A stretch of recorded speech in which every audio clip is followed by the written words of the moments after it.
ಕೇಸರಿ ಪಾಳ್ಯದಲ್ಲಿ ನಿಲ್ತಾನೆ ಇಲ್ಲ ಬಣ ಸಂಘರ್ಷ. ರೆಬಲ್ ನಾಯಕ ಸೈಲೆಂಟ್ ಆಗಿದ್ದಾರೆ, ರಾಜ್ಯಾಧ್ಯಕ್ಷ ಮಾತ್ರ ಫುಲ್ ವೈಲೆಂಟ್ ಆಗಿದ್ದಾರೆ. ಹೈಕಮಾಂಡ್ ಭೇಟಿ ಬೆನ್ನಲ್ಲೇ ರೆಬಲ್ಸ್ ಟೀಮ್ ಸೈಲೆಂಟ್ ಆಗಿರುವಂತದ್ದು. ಯತ್ನಾಳ್ ಸೈಲೆಂಟ್ ಆದ್ರೂ ಕೂಡ ನಿಲ್ತಾ ಇಲ್ಲ ಮುಸುಕಿನ ಗುದ್ದಾಟ. ನಾ ಗೆಲ್ತೀನೋ ನೀನ್ ಸೋಲ್ತೀಯೋ ಅದೆಲ್ಲ ಬರೀ ಬಿಜೆಪಿ ಬಣದಲ್ಲೇ ನೋಡ್ಬೇಕಾಗುತ್ತೆ. ಒಬ್ರು ಸೈಲೆಂಟ್ ಆದ್ರೆ ಇನ್ನೊಬ್ರು ವೈಲೆಂಟ್ ಆಗ್ತಾರೆ. ಅವ್ರು ಸೈಲೆಂಟ್ ಆಗಿದಾರಪ್ಪ, ನಾವು ಸೈಲೆಂಟ್ ಆಗೋಣ, ಪಕ್ಷದ ಮರ್ಯಾದೆ ಉಳಿಸೋಣ ಅಂತ ಒಬ್ರಿಗೂ ಕೂಡ ಇಲ್ಲ.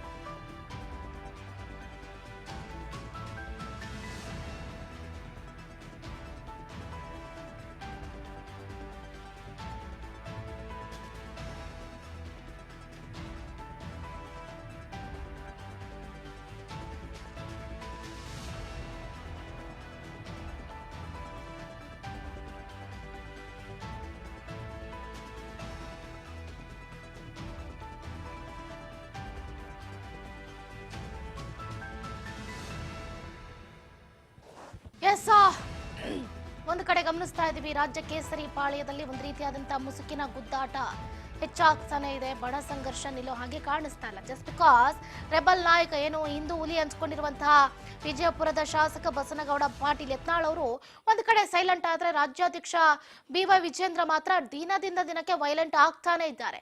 ಹೈಕಮಾಂಡ್ ಭೇಟಿ ಬೆನ್ನಲ್ಲೇ ರೆಬಲ್ಸ್ ಟೀಮ್ ಸೈಲೆಂಟ್ ಆಗಿದೆ. ಅವ್ರಿಗೊಂದಷ್ಟು ಏನು ಕಿವಿ ಮಾತನ್ನ ಹೇಳಿದ್ದಾರೆ. ನೋಡಿ, ಪಕ್ಷದ ಮರ್ಯಾದೆಯನ್ನ ಉಳಿಸಿ, ಇಲ್ಲ ಸಲ್ಲದ ಹೇಳಿಕೆಯನ್ನ ಕೊಡಬೇಡಿ. ಮೈಕ್ ಸಿಕ್ತು ಅಂತಂದ ತಕ್ಷಣ ಇಲ್ಲ ಸಲ್ಲದ ಹೇಳಿಕೆಯನ್ನ ಕೊಡೋದು, ಸ್ವಪಕ್ಷದ ನಾಯಕರ ವಿರುದ್ಧ ವಾಗ್ದಾಳಿಯನ್ನ ನಡೆಸೋದು ಬಿಟ್ಟು ಬಿಡಿ ಅಂತ ಹೇಳಿದ್ರು. ಸೊ ಈಗ ನೋಡಿದ್ರೆ ಮತ್ತೊಂದು ಶಕ್ತಿ ಪ್ರದರ್ಶನಕ್ಕೆ ಬಿಜೆಪಿ ನಾಯಕರು ಮುಂದಾಗ್ತಿದ್ದಾರೆ.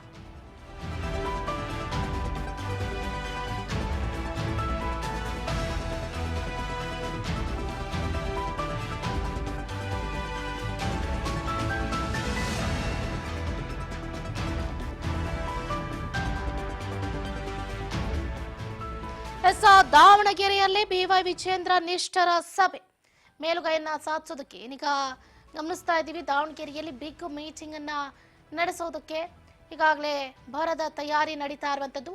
ಬಿಜೆಪಿ ಮಾಜಿ ಶಾಸಕರಿಂದ ಹೈ ವೋಲ್ಟೇಜ್ ಮೀಟಿಂಗ್ ಅನ್ನ ನಡೆಸೋದಕ್ಕೆ ಈಗಾಗಲೇ ತಯಾರಿ ನಡೀತಾ ಇದೆ.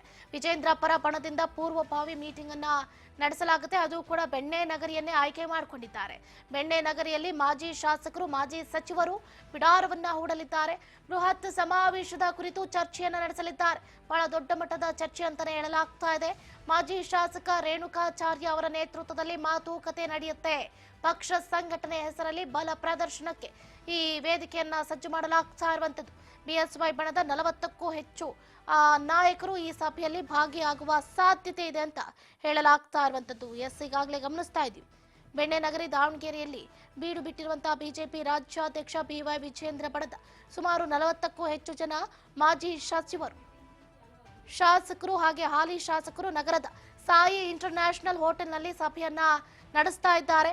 ಸಭೆ ಆರಂಭದ ಪೂರ್ವದಲ್ಲಿ ನಗರ ದೇವತೆ ಶ್ರೀ ದುರ್ಗಾಂಬಿಕಾ ದೇವಸ್ಥಾನಕ್ಕೆ ಎಲ್ಲರೂ ಕೂಡ ತೆರಳಿ ವಿಶೇಷ ಪೂಜೆಯನ್ನು ಕೂಡ ಸಲ್ಲಿಸಿದ್ರು. ನಂತರ ದೊಡ್ಡ ಬಾತಿಯ ಶ್ರೀ ರೇವಣ ಸಿದ್ದೇಶ್ವರ ದೇವರ ದರ್ಶನವನ್ನು ಕೂಡ ಪಡೆದಿದ್ದಾರೆ. ಬಳಿಕ ಮಾಜಿ ಶಾಸಕ SV ರಾಮಚಂದ್ರ ಅವರ ತೋಟದ ಮನೆಯಲ್ಲಿ ಬೆಳಗಿನ ಉಪಹಾರ ಸೇವಿಸಿದ್ದಾರೆ.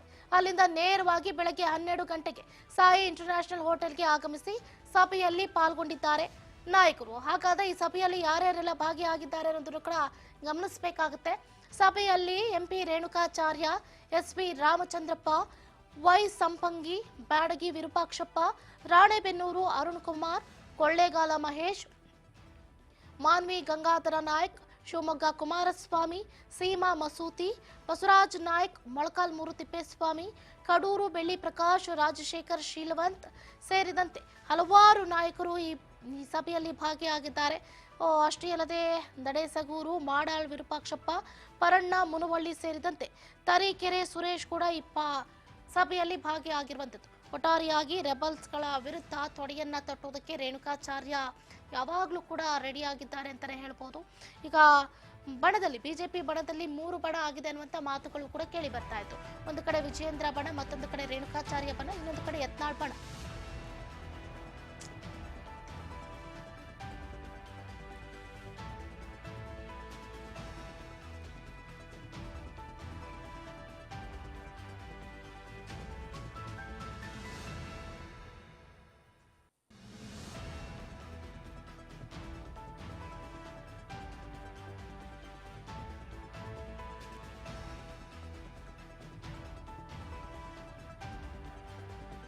ಸೊ ಈ ವಿಷಯಕ್ಕೆ ಸಂಬಂಧಪಟ್ಟಂತೆ BY ವಿಜೇಂದ್ರ ಅವರು ಕೂಡ ಹೇಳಿಕೆಯನ್ನು ಕೊಟ್ಟಿದ್ದಾರೆ ಬೆಂಗಳೂರಿನಲ್ಲಿ.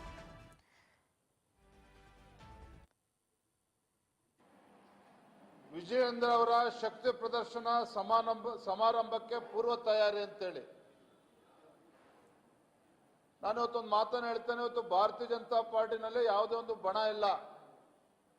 ನಾವೆಲ್ಲರೂ ಸಹ ಬಿಜೆಪಿಯ ಕಟ್ಟಾಳುಗಳು, ಕಾರ್ಯಕರ್ತರುಗಳು ನಾವೆಲ್ಲರೂ ಸಹ